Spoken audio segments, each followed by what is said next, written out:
So Dale, can you take us through those last 6 seconds, what you saw, what you're trying to get on that play?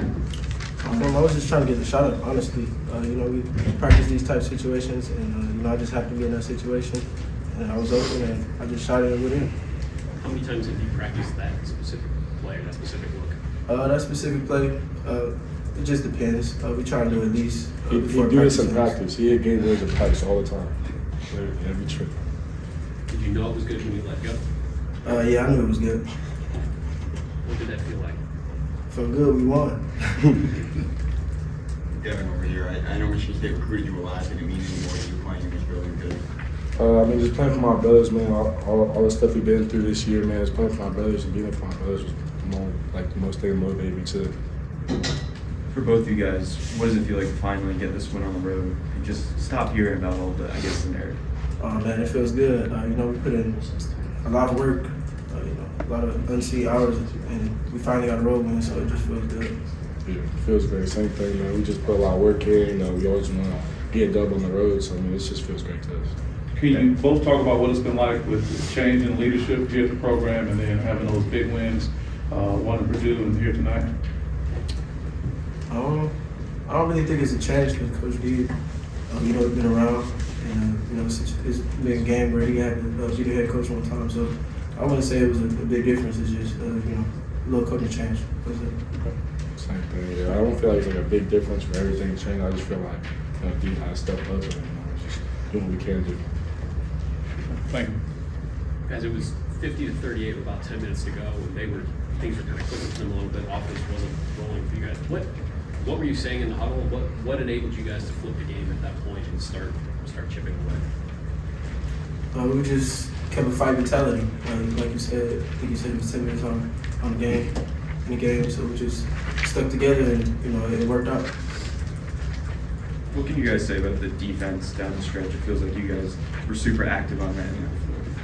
Yeah, I feel like we was definitely doing our job on the defense side. At the end of the game, I think Coach B and our coaching staff was definitely proud of us for doing that. Working hard on defense every day at practice to be able to come out here and do it on the court, on the game. So it's great. For both of you guys, it seems like a game like this might have been a little bit.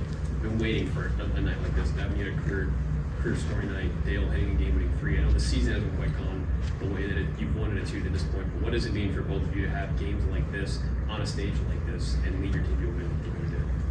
I think it just comes with staying ready, staying confident. All our teammates and the coaching staff is confident in both of us, so we just go out there and play the best of our ability. And just always being ready, when your name's called is the most important thing playing basketball is always being ready. So me, I'm just going to be ready every time my name's called and do the best I can. You guys went from making less than a quarter of your shots in the first half to over half in the second half. What changed in between the first half and the second half? I just think we played a little harder. We didn't let missed shots get to our head, and Coach D made sure it didn't get to our head either, so we just stayed confident. Yeah. How do you guys first beating Purdue, now coming into the Breslin Center beating Michigan State? How do you guys keep that momentum going headed into Nebraska, headed into Michigan, headed into the final 3 games of your season? Just keeping the same mentality, just playing hard, fighting mentality, never giving up on plays, 50-50 balls, all those things coming together and make us a great team. We just got to put them all together as a group. You guys seen the William Buford shot? Last time you guys won here, William Buford hit a jumper 12 years ago. Just wondering if you guys were familiar with that play. How far in advance did you guys know that Jamison probably wasn't going to be able to go for this game? It was just a game time decision.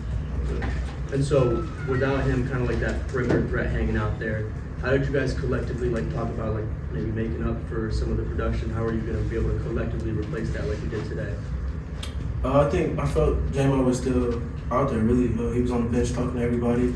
The only difference was he wasn't on the floor. He still showed great leadership. He talked to everybody on timeouts and things of that nature, so it felt like he was still out there. Have you guys got to bounce back from a quick turnaround? You had the high of the Purdue win, then you guys have a loss in Minnesota. How did you turn that around in 3 days from this game? Just go on to the next game. We lost the game. In our mindset, it's the next game more important right now. So, we did what we had to do. We watched film, and then the next game we were more focused and more ready. Devin, what enabled you to get rolling the way that you did? It seemed like you were playing with some confidence and scoring at quickness that we haven't seen this year yet. Well, I feel like, you just needed some type of like spark, a little energy. So, I just want to go out there and give all the energy I had until I was tired or needed to come out, just give all my energy and make the best of it. Dale, how much did you guys feed off of getting a spark like that? I think it was mainly you see the ball going, get stops too. So I just felt like it helped us with our confidence and just carried over to the end of the game. Fellas, thank you. Thank you. Appreciate it.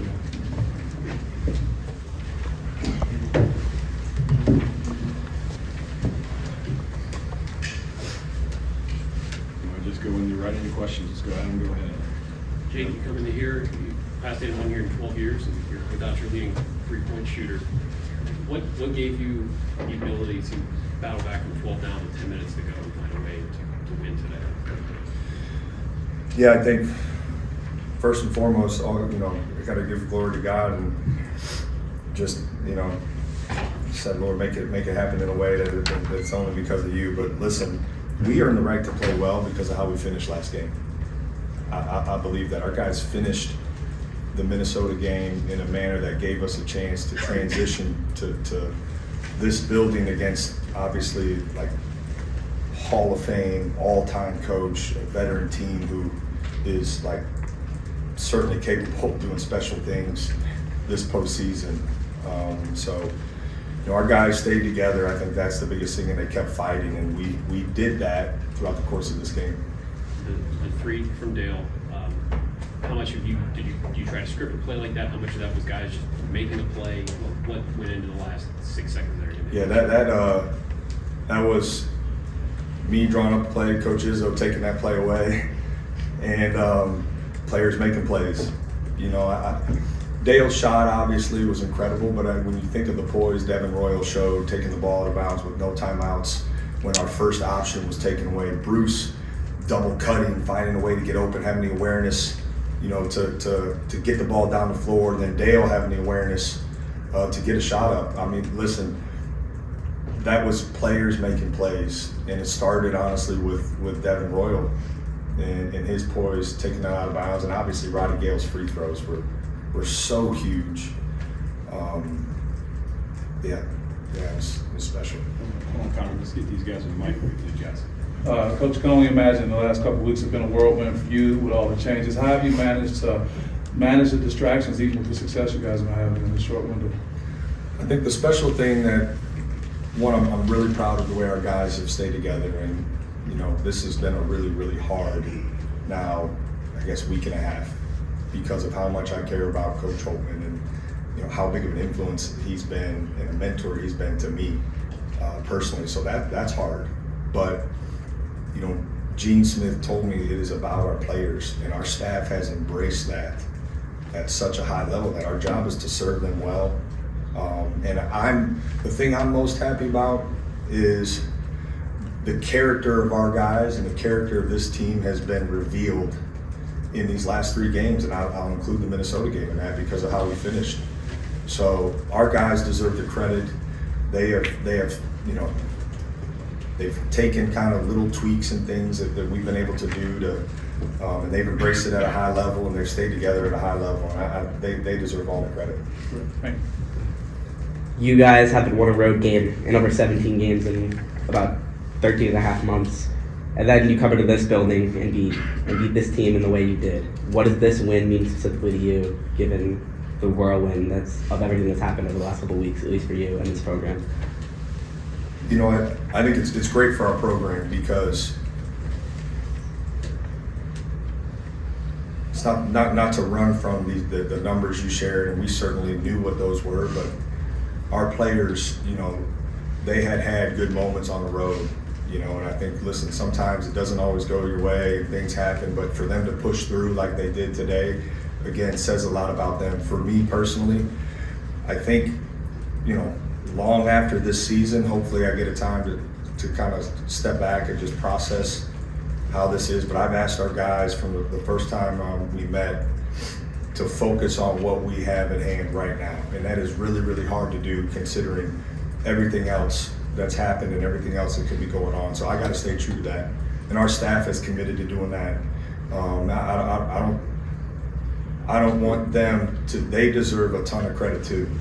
Like everybody in our program, it takes an entire program to get through something like this and to perform like they've been able to perform. So, I don't want our staff to be forgotten in that, because they've been so critical. I'm wondering about the middle part of the second half. Booker goes to the bench for Michigan State. What changed for their defense, and what did you guys do to attack them on the interior at that point? Because it looked like you got Felix involved quite a bit, and some guys down low getting some stuff. Yeah, we were able to get some deeper catches, and I think, speaking of Felix, he was awesome today. And I thought he and Zedke, you look at their production and their minutes was really impressive. But even Devin inside, we were able to get, I think, the ball, catch the ball a little deeper, which helped us. And those guys, they played to their strengths and got to their moves, which was, I'm really happy for them, because they've been working on that, and the ball quite hadn't bounced their way last couple of weeks, but today was, it did for them. I was really happy for them. You guys were trailing basically the whole game, but there were so many opportunities that felt like you cut it to 4, you cut it to 6. Maybe then you fouled at the other end, maybe you get an offensive rebound. What was going on in those huddles when you felt like you were getting close and you just couldn't quite push through for most of the second half? Yeah, we talked about, like, we want to be in position going into the last, media timeout, and I believe it was a 3-point game, maybe at that time. So the stuff up to that point, like, this is what we wanted. But the reason we were able to get there is because we were so connected in our timeouts, and guys embraced the accountability that we had. Like, this team, they are such a threat after makes and misses getting the ball down the floor. And we talked about it yesterday. Like, we're all embracing the accountability that, hey, if you're not sprinting or you get tired, like, just tell me, we'll get you out, we'll get you back in. You backpedal, it's got to, like, we can't have that. So they embraced the accountability, which I think we kept running hard, which prevented them from maybe pushing it to that 15, that 16-point deficit. And listen, some guys hit some big shots too. Coach, sometimes through crisis comes opportunity. These past couple of games for you, the way the team has rallied around you, when you're in your quiet place, do you feel like you should be the full-time head coach of this team and not get that interim tag off? Listen, I know this isn't the answer you want to hear, but I am fully committed to serving this team as well as I possibly can right now, and I've asked those guys to focus on the task at hand, and I got to lead by example with that. And again, you can't forget about the impact our staff has had during this, and the leadership of our team is so critical. So this is about them. Gene asked me to, like, just serve them as well as I possibly can. And I love this program, make no mistake about that. My brother obviously played here, and since then, it's always been something really special. And I've gotten to see the brotherhood that is Ohio State basketball, and how the former players are connected and how much they care about our program. So that's why I'm doing this with everything I have. And listen, we've had Aaron Kraft in our gym, Mike Red, Mike Conley, and PJ Hill come to our game. I'm sure Evan Turner stopped by the office. I'm sure I'm missing some guys, and I apologize for that. But, like, this whole family and program has come together, and that's what it takes in a time like this. So we're going to keep the focus on the main thing. You had 24 bench points compared to MSU's 10, like, including Bonner hitting the game-winning shot and Will having 14. How huge is that, especially with Battle being out of the game? Yeah, I think Jameson, we didn't fully anticipate that till today, because he was pushing so hard to try and get back. And I think if we maybe had a little more time, another day or so, it might not have been the case. But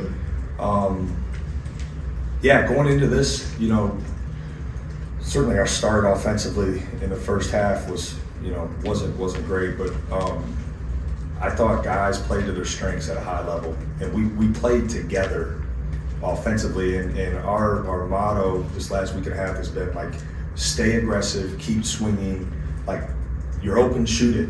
don't overthink it, don't overcomplicate it. Like, play and be aggressive, and our guys have done that. So they deserve a bunch of credit for buying into that and staying locked into that. The last couple, Andy, and then Jake, there were times in Minnesota where you guys played great defense for like 25, 30 seconds and couldn't finish the possession. I felt like today in the second half, you kept finishing possessions defensively. I guess, what did you see from that, and do you feel like that was the difference today? Absolutely. Absolutely. What we didn't do well against Minnesota, we carried over and did much better today. And again, that's like, our guys embraced the things we talked about, and you know, we were really direct on what we needed to do better. And the great thing was, we took it as a positive. They were controllable things, and our defense has been better to guard for 25 seconds and then just not finish the play. And I don't have the exact numbers, but I felt like we did that at such a high level, specifically the second part of the second half. And I think that was a big difference. Adam? Jake, when you're not going to have a guy like Jamison battle and all the gravity he creates on the floor, how does that change what you want to try to do offensively, and how much does that maybe force some guys to have to step up into a little bit of a bigger role and be comfortable with that when they don't have that veteran presence out there like he's giving you all year? Yeah, we talked about, we keep saying we got to be, the tougher team and the more together team. And I just told them before the game, we're down a man. We just got to be even tougher now. We got to be even more together. It certainly, caused some issues for us from a spacing standpoint at times, and the way they were able to shrink the floor. But I thought guys stepped up, and again, they played to their strengths. It wasn't, anybody out there trying to do something, completely different. We just stayed aggressive within what we were doing, and guys shared the ball. I know we didn't have the number of assists that we probably would have liked. Some of that was due to our shooting, certainly, but I thought we didn't settle offensively a lot, which was really encouraging. But listen, Jamison's an elite player in this league, and his shooting was missed certainly, but proud of the way guys stepped up. Both you and Coach Holtman have said about Devin, he's going to be a scorer. Right now, we just want rebounding, we just want energy, and we know he's going to hit shots eventually. He's your leading scorer today, I'm pretty sure, for the first time in his career. What did he do well today? What did he do better today than he hasn't done before? He didn't. I know he didn't miss many shots, but I think he stayed in the moment, and he stayed aggressive. He got the one shot blocked, and he stayed aggressive after that. Listen, even going back to high school and AAU, and he's always been productive, and he has worked hard. He's studied the game more. He has continued to just build and build and build, and I think we're seeing that kind of the fruits of that labor pay off. So I'm so happy for him. Again, the biggest play of the game for him was the poise he showed taking the ball out of bounds for in this setting for a freshman to do that. So proud of Devin. I think he's got just a really, really bright future, and we have no reason not to believe that he's going to continue to do some really good things this year for us. Jake, thanks. Thanks, guys. Appreciate it.